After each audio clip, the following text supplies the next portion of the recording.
Hello, this is Angelia with today's Bible reading. Today's reading comes from Exodus 18. Jethro, Moses' father-in-law.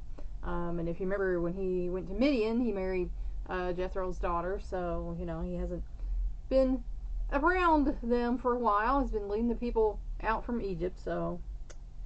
Now Jethro, the priest of Midian, Moses' father-in-law, heard of all that God had done for Moses and for Israel, his people, how the Lord had brought Israel out of Egypt.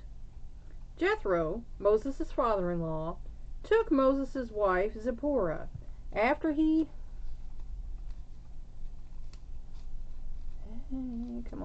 little pages had sent her away, and her 2 sons, of whom one was named Gershom. And Moses said, I have been a sojourner in a foreign land. The other was named Eleazar. For he said, the God of my father was my help, and delivered me from the sword of Pharaoh. Then Jethro, Moses' father-in-law, came with his sons and his wife to Moses in the wilderness where he had camped, at the mount of God. He sent word to Moses, I, your father-in-law Jethro, am coming to you with your wife and her 2 sons with her. Then Moses went out to meet his family and his father-in-law, and he bowed down and kissed him. And they asked each other of their welfare and went into the tent. Moses told his father-in-law all that the Lord had done to Pharaoh and to the Egyptians for Israel's sake, all the hardship that had befallen them on the journey, and how the Lord had delivered them. And so, you might do that if you haven't seen some family in a long time, and then you get together, and, you have a nice meal, and, maybe drink a little, some people do, or go do something together, or hang out at somebody's house. So, that's what Moses and Jethro and them are doing, is catching up. And he's telling about all the great things that God has done, for Israel. Jethro rejoiced over all the goodness which the Lord had done to Israel, in delivering them from the hand of the Egyptians. So Jethro said, Blessed be the Lord, who delivered you from the hand of the Egyptians, and from the hand of Pharaoh, who delivered the people from under the hand of the Egyptians. Now I know that the Lord is greater than all the gods. Indeed, it was proven when they dealt proudly against the people. Because, a lot of people back in that day was worshiping, gods they just thought up, and gods of stone and wood and things like that. And, maybe some coincidences happened, but God pulled out all the stops here and showed them, I am God. So, it was hard to argue with that. Then Jethro, Moses' father-in-law, took a burnt offering and sacrifices for God. And Aaron came with all the elders of Israel to eat a meal with Moses' father-in-law before God. It came about the next day that Moses sat to judge the people.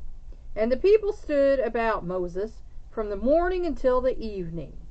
Now when Moses' father-in-law saw all that he was doing for the people, he said, What is this thing that you are doing for the people? Why do you alone sit as judge, and all the people stand about you from morning until evening? Moses said to his father-in-law, Because the people come to me to inquire of God. When they have a dispute, it comes to me. And I judge between a man and his neighbor, and make known the statutes of God and his laws. So, even back then, there are some problems.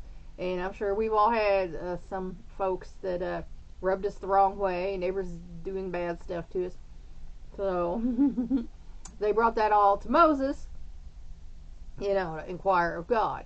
Now, I wish we could still do that today, is, God, but, we can still pray for people, and, I do quite often pray for people, and hope that God, touches their spirit and mind and heart, or the body, whatever I'm praying for. and shows them, the error of their ways. Because sometimes people, they come up a certain way, they believe a certain way, and they think they're right, no matter what. And, sometimes, like I talked about when my kids were going to, school, Bible school and, stuff, children's church, I believe is what it was called.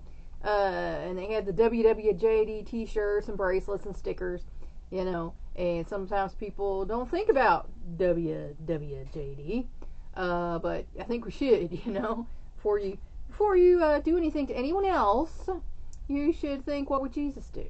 And that's, what you should do. And sometimes Jesus would be like,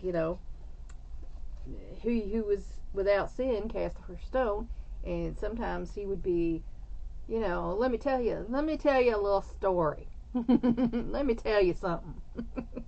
So, let's see what our biblical scholars have to say about this. Okay, where did we start here?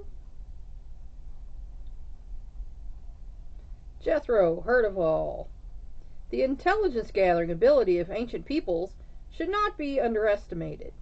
Quickly and thoroughly, the news of significant events in other lands passed from one place to another, very often via the merchant caravans, which traversed the Fertile Crescent, or through ambassadors and other official contacts between nations. In Jethro's case, whatever knowledge he had gleaned of Israel's progress had been supplemented with information from Zipporah and her sons after Moses sent them ahead to her home. Moses' testimony elicited responses of praise and sacrifice from Jethro, evidence of his belief. Further, he understood fully the incomparability of Yahweh. The priest of Midian was surely no worshiper of Midian's gods. So, Jethro was worshiper of God, not the gods of the area. Since Midianites were generally regarded as idolaters, Jethro must be viewed as remarkably different from his contemporaries, a difference highlighted by Aaron and the elders worshiping and fellowshipping together with him for God. Since the name Yahweh is always used in connection with sacrifices prescribed for Israel in the Pentateuch, the switch to Elohim must have some significance here, particularly after Jethro has himself used the name of Yahweh in his response to Moses. Despite the strong declaration of his faith and understanding, Jethro was a believing Gentile, therefore a proselyte and an alien. In this situation, the Lord was relating to the Israelite and Gentile world simultaneously, thus the use of Elohim rather than Yahweh, the unique covenant name for Israel. So God was dealing with the Israelites and the other folks. So God just doesn't have one people that he's chosen. He can work through all people. Yeah, so any of the racist crap that you might have as a, Christian, that just got blown out of the water. Sorry, unless you want to go against God, you want to talk to God about that, how you think you're better than people of other races. You can argue that with God if you want to, but I think he just laid that out,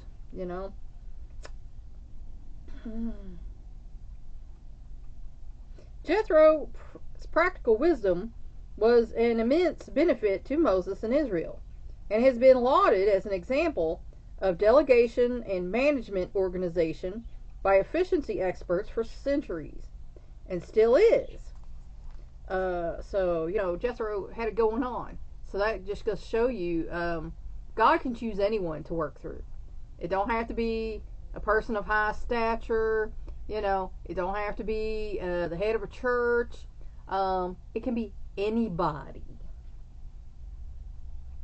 Woven into Jethro's advice was the statement about God and the virtues of godly men that caused one to respect the man as having his newfound faith well integrated into his thinking.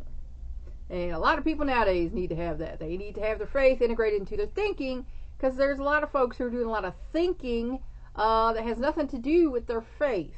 Back to the WWJD thing, if Jesus wouldn't do it, you shouldn't be doing it either. You know, that's the thing.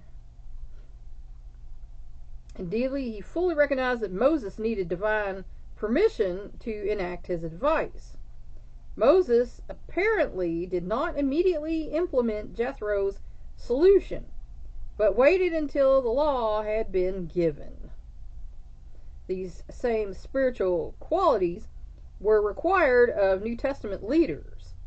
And if you remember, when Peter had the dream about the sheep being let down, and because he didn't want to go to that one guy's house because he was, a Gentile and a Roman, and Jesus was like, don't call unclean what I'm calling clean. I've picked this guy out. You go talk to him. And like I said, a lot of folks nowadays are like, oh, you shouldn't talk to these people. You shouldn't talk to those people. Why would you talk to those? Well, because that's what Jesus did. Hello.